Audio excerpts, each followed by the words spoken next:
दोस्तों को सलाम। साइंसदान, फिलोसफर, सूफी शायर उमर ख़याम के बारे में बात करेंगे। उमर ख़याम रियाज़ीदान थे, फिलोसफर थे, माहिर फल्कियात थे और सूफी शायर थे। उमर ख़याम ईरान के शहर निशापुर में पैदा हुए थे 1048 में। निशापुर तजारती शहर था। उमर ख़याम का ख़ानदान ताजर था। उमर ख़याम का वालिद इब्राहिम ख़याम निशापुर की अशराफिया में शामिल था। उमर ख़याम ने इब्तदाई तालीम निशापुर में हासिल की और आला तालीम के लिए समरकंद बुखारा का सफ़र किया। ये शहर अब उज़्बेकिस्तान में है। उस वक्त ईरानी सल्तनत में शामिल थे। तहकीक व तालीम के मरकज़ थे। उमर ख़याम ने मैथमेटिक्स, फ़िलासफ़ी और एस्ट्रोनॉमी में आला महारत हासिल की। उसके बाद समरकंद के दरबार के साथ वाबस्ता हो गए तहकीक के लिए। उमर ख़याम की पहली तहकीक अलजबरा पर थी। इन्होंने प्रॉब्लम्स ऑफ अलजबरा पर तहकीकी मकाला लिखा। अलजबरा के हल तलब मसाइल का जवाब दिया। ये मकाला उमर ख़याम की आलमी शोहरत का बायस बन गया। उमर ख़याम की शोहरत ईरान तक पहुंची। ईरान के बादशाह मालिक शाह ने उमर ख़याम को दावत दी और वो इस्फ़हान चले गए। मालिक शाह के दरबार के साथ वाबस्ता हो गए। यहाँ उमर ख़याम ने एस्ट्रोनॉमी पर, फल्कियात पर तहकीक का आगाज़ किया। उमर ख़याम ने 18 बरस तहकीक के बाद शमसी कैलेंडर बनाया। सुल्तान ने तमाम वसाइल फराहम किए, सरपरस्ती की, तजर्बा गाहें बना के दी और साइंसदानों के एक ग्रुप का सरबराह बनाया। उमर ख़याम को हर तरह के वसाइल फराहम किए गए। 18 बरस की तहकीक के बाद उमर ख़याम ने वो कर दिखाया जो सुल्तान चाहता था। उमर ख़याम ने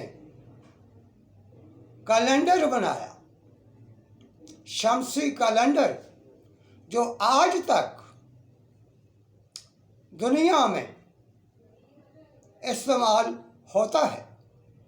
उमर ख़याम ने साल को 365 दिनों में तकसीम किया, 12 महीनों में तकसीम किया, हर महीने के दिन मुकर्रर किए। और उमर ख़याम ने बताया कि फरवरी का चौथा साल 28 दिनों का होगा, इसको लीप का साल कहते हैं। उमर ख़याम ने लीप कैलेंडर बनाया तो इस कैलेंडर को सारी दुनिया ने कबूल किया, इस्तेमाल किया बगैर किसी तब्दीली के। ये कैलेंडर आज भी दुनिया के ज़ेरे इस्तेमाल है। उमर ख़याम का तीसरा काम फ़िलासफ़ी पे था। उमर ख़याम ने फ़िलासफ़ी के मौज़ूआत पर बहस की। उन्होंने बताया कायनात की रियलिटी क्या है, हकीकत क्या है। इस पर उमर ख़याम का कहना था कि कायनात मुकम्मल नहीं, इर्तिका में है, इटर्नल कुछ नहीं, हमेशा के लिए रहने वाला कुछ नहीं, तब्दीलियों का अमल जारी रहता है। दूसरा सवाल था लाइफ आफ्टर डेथ, जिंदगी बाद अज मौत। इस पर उमर ख़याम ने अफलातून के नज़रिया की नफ़ी की, जिसमें अफलातून ने बताया था कि मादी दुनिया असल मुस्तकिल दुनिया की नकल है और इसके बाद दुनिया अपनी असल हालत में लौट जाएगी, जो हमेशा के लिए रहने वाली दुनिया थी। उमर ख़याम ने इस नज़रिए को कबूल नहीं किया। तीसरा मसला फ़िलासफ़ी में फ्री विल एंड डिटर्मिनिज़म था, यानी इंसान कितना आज़ाद है और कितना मुक़द्दर का मातहत है। इस पर उमर ख़याम ने कहा कि इंसान मुक़द्दर की कैद में नहीं है, मुक़द्दर का कैदी नहीं है। अल्लाह ने इंसान को खुद मुख्तार बनाया है, जिसकी शहादत ये है कि जज़ा और सज़ा का निज़ाम कायम किया है। अल्लाह ताला ने किसी इंसान का मुक़द्दर अच्छा बुरा नहीं लिखा है। खुदा की नज़र में सब लोग बराबर हैं और किसी को दूसरे पर बरतरी हासिल नहीं है। फ़िलासफ़ी के इन नज़रियात पर उलमा नाराज़ हो गए। उन्होंने उमर ख़याम के ख़िलाफ़ फतवे जारी कर दिए। लिहाजा उमर ख़याम के लिए परेशानी पैदा हुई। उमर ख़याम ने सोचा चलो हज कर लेते हैं। वो हज पर चले गए, हज किया और वापस लौटे।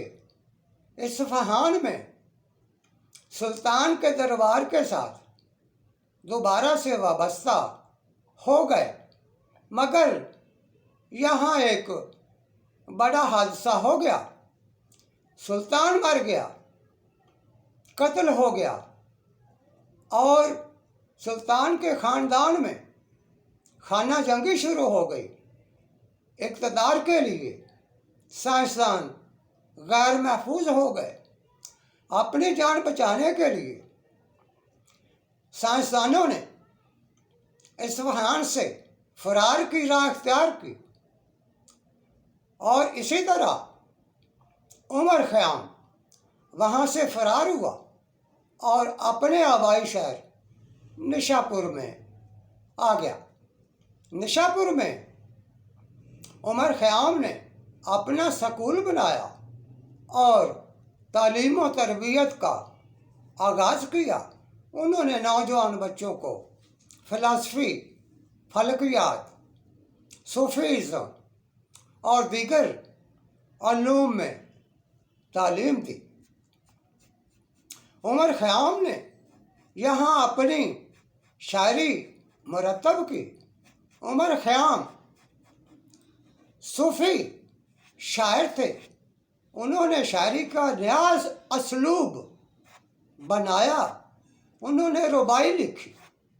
रुबाई वो नज़म है जो 4 मिसरों पर ख़त्म हो जाती है और उमर ख़याम रुबाई के पहले शायर हैं। उनकी 4 मिसरों की नज़म रुबाई कहलाती है। वो रुबाई में अपना मुद्दा बयान कर देते थे। इनकी शायरी सूफीज़्म की शायरी है।